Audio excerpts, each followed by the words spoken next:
High Plains Technology Center, turning education and training into workplace success. Oh, back to school, to prove to Dad that I'm not a fool. High Plains Technology Center, education at the speed of business. School is now in session. All right, here we are, another good Wednesday morning. Taylor Burnett sitting in with you, talking about all things High Plains Technology Center. Rocking and rolling, here we are. It is fall. Everybody's excited, got their pumpkin spice out there, their Witch's Brew Alani, the special candies that are going on right now. Everybody's uber excited, ready for... I met someone the other day that said that Halloween was their favorite holiday. Bothered me. Kind of crazy, but I've only got one guest in here with me. The problem is will we both shut up and long enough to get off the radio in 15 minutes? And it's not Barkley, so I'm going to let my guest introduce himself, and then you'll understand why. Get in there into the microphone. Yeah. Hey guys, Steven Rogers here. Taylor invited me. Of course, I just remembered about 20 minutes ago when he came back up to the building and told me this morning. So, yeah. I know, because you guys start so early, don't you? Yeah. Is there anything, that's the good thing about, making your own schedule at times, isn't it? Because you can start early and end early. Oh, for sure. I mean, and that's kind of part of the, things that draws some of the instructors to work with us is just that, we can dictate our schedules a little bit and move them around, because most of the people in our industries, whether that be industrial, oil and gas, wind energy, start early in the morning. Yeah, because why do they want that sometimes? Right. Because they're the same way as well. And some of the oil and gas companies do a safety meeting when? Before they start work, yeah. Right? Yeah, early. Yeah. I mean, which is kind of fun. I mean, what's the earliest class we've ever done before? When I say we, we'll talk a little bit. It's really he. Probably when our bays weren't heated and cooled. Okay. And so in June and when August, we weren't all June, bougie, July, August, yeah. We were having to start 4:30 a.m. just to stay out of the heat. So that was pretty brutal at those times. That was brutal. But now we're pampered. Barkley came and saved the day. Finally, we said, "Hey, let's put a unit back there." But yeah, so we've had some transition happening. As we've alluded to with my position and everything. And Steven has stepped into the old biz director role, the role that I came on and started 15 years ago, and then transitioned into assistant superintendent at that point in time. But he's started back into that biz director role. What's the number one thing you've learned so far in 2 months, 3 months? Well, I was already going bald, so I mean, it's not, hey, that's look at my hair. Yeah. You see, that's why I'm you like, can go man, gray I don't understand. now. Yeah, which is the little part is going gray. But no, there's just been a lot more, I'd say administrative type stuff that I didn't see probably, and that I've talked to you about. Which we sheltered. I sheltered you away for a reason, a little bit, right? And so those are the things, and just keeping up with the times right now as well. I know my position that I'm doing looks a lot different than what you had as well, At the end, yeah. Yeah, at the end of the day. And so trying to figure those out, still working, with the team, and kind of more removing myself from the classroom. Which is hard. Which you have said, and then sometimes it's easier said than done. But at the end of the day, picking up hey, that's really important to be back a little bit. And you're putting out all those fires, but you're getting to talk to the clients now more, I would assume, as well. Yeah, for sure. I mean, that's, and what you bring to the element and to the table. If anybody needs any safety needs out there, call 571-6125 or no. Yeah. 6125 is my number. I just give out my cell phone number. So, don't do it over the air. No, that's why I was trying to give your office line. Call 571-6167. I know for sure that is Sheila. Oh, you're 6120. There you go. 6167 is Sheila, but Steven is 571-6120. So I remember your number more than anything. Better than me. So. But any safety needs, any training needs, he's the one to reach out to, and he loves to talk to you. Problem is getting him to settle down and find him at times more than anything.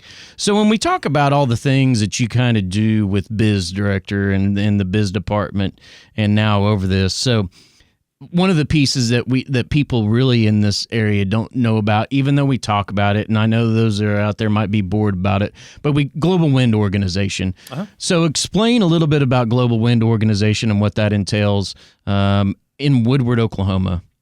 Yeah, so I guess just one here recently would be the job out in Sealing, Oklahoma, which that was maybe a little bit different, but still part of that those type of trainings. The Global Wind Organization sets forth all of our training standards. So they go through and tell us, hey, this is how we're going to standardize training, whether you're in Woodward, Oklahoma, Portland, Oregon, Orlando, Florida, anywhere in America or I guess Middle worldwide. America, Iowa, I know, yeah. anywhere. It is worldwide. Yeah, and so they keep those standardized, which is a really cool concept that it would be really neat to see go other places. And we had the I Safe agree. Land Co out, but this is a little more in depth than what those are, and so it just sets it up for the instructors to be able to teach similar compared to other people in the industries.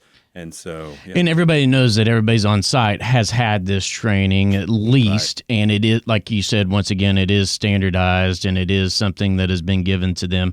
And they break it down in categories. So they have BST, which is basic safety training. Explain a little bit of what that entails. Yeah, so it just entails like working at heights, working on ladders, medic first aid, which is your standard CPR classes. I say standard; it's an 8-hour CPR class, which is a little longer than most. Because there's practicals that you have to do with this, with everything as well. It's hands-on, right? yeah, for sure. You got theory portions and practical portions.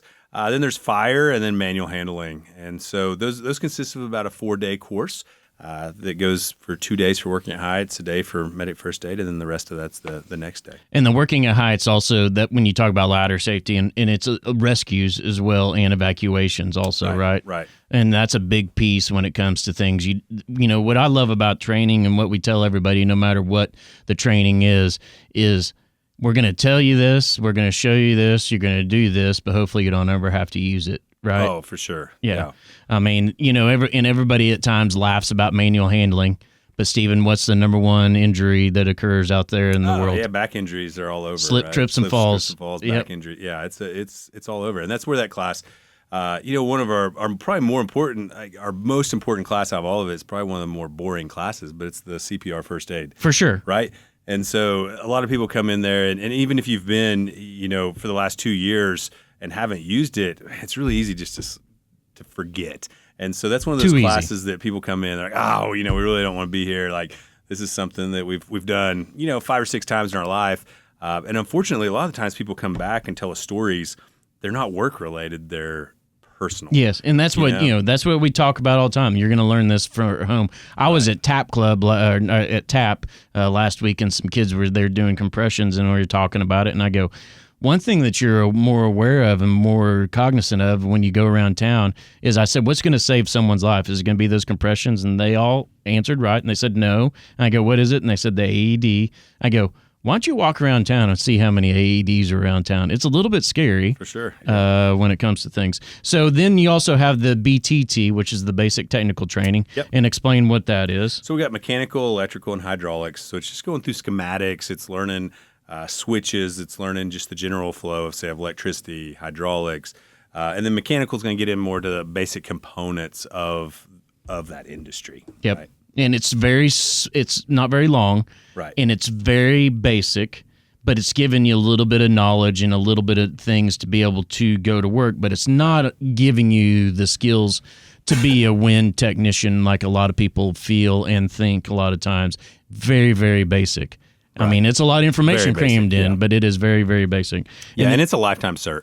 So when they come in at the beginning of their career, they take that, and it's a lifetime cert. And then they also have probably the most popular class, the most fun class, Advanced Rescue ART. Right. Explain a little bit about what that is. And we have really one of the best advanced rescue props, that I've seen in the Americas.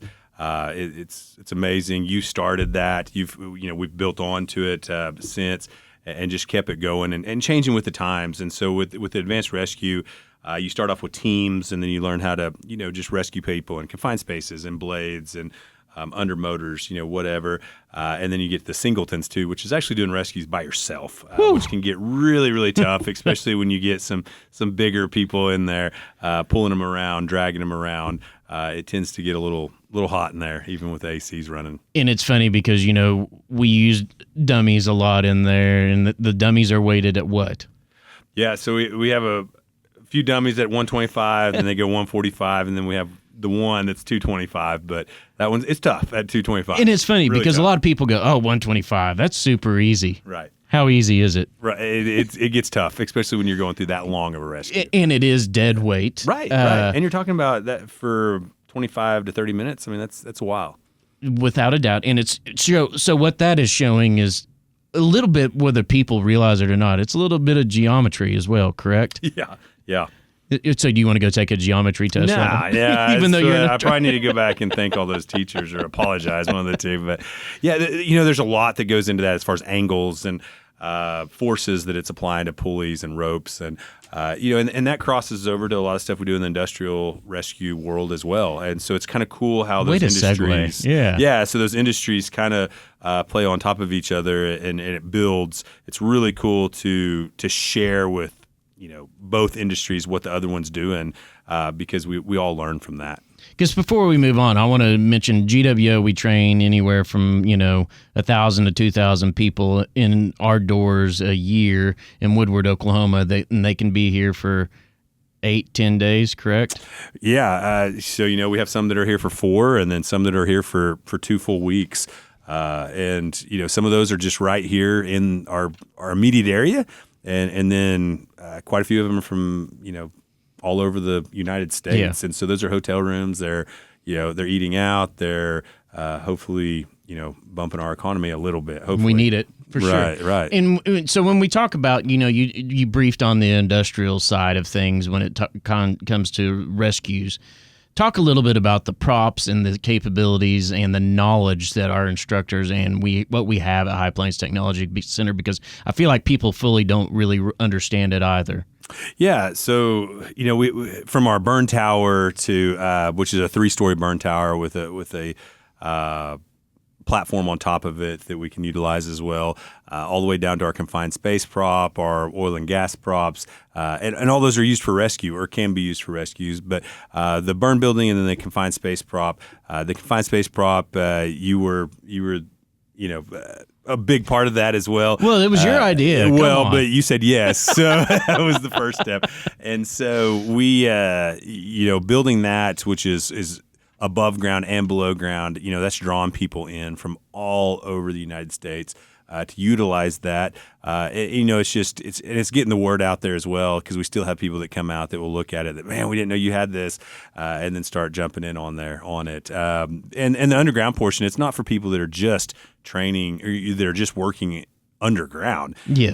It brings the aspect, the mental aspect of, hey, we're in a confined area that we can't get out of with just opening an escape hatch, like right now. And see, right. And so it's dark. That's one of the biggest things that people don't realize, the darkness aspect of it. You can put your hand in front of your face and you can't see anything, and so it gets really dark down there. And so those are just the mental aspects that we try to throw at people whenever they're going through training, because we can't replicate fully what it's going to be like for you if you're out there in that situation. What would you say the number one class that we offer, that we teach across the spectrum would be, industry to industry everywhere? Man, probably the CPR. Yeah, first aid. CPR, first aid. And like I said, that's really one of our most important ones. Unfortunately, it's one of the ones that people it seem like they dread coming to, and that always makes it interesting for our instructors. Like some of our instructors teach it every week. The people are like, oh man, I have to come back to this. But it's also interesting seeing the people walk out of there. They're like, oh yeah, we really forgot this, and this. And so people with younger kids, people with elderly loved ones, those are really important classes that we pick up on for any industry. I mean, right. It's I use it at home more than anything. Of course, the bloodborne pathogens still, here we are, both germaphobes, still freak us out a little bit with things. But yeah, I mean, those stories that when people come back and say they utilized it and they've either helped save a life or been involved in a rescue, those are probably the things that keep our instructors going more than anything, don't you think? 100%. Because it does get a little monotonous sometimes teaching the same thing over and over. But then when you hear people that call back or that email, I know you've been part of the email too that you got, that we received, that, hey, this is what happened and this is why your training changed a life. And that's the amazing thing. So if you need any help, I told you we'd be probably running over, but give Stephen a call or give Sheila a call. 571-6120 is Stephen's direct line. The odds are, though, you need to probably call Sheila, and that's 571-6167, and schedule things. And ask questions if there's stuff that you're interested in, because I know our philosophy, your philosophy is the same as mine ever was, and here you are taking the torch and running with it, and I know what a great job you're going to do. But not to say no, and we'll just try to figure it out, right? Right, correct. Okay. All right, everybody have a safe Wednesday and a safe fall. And it'll be Katie next week. We'll see you in a couple weeks. Thanks.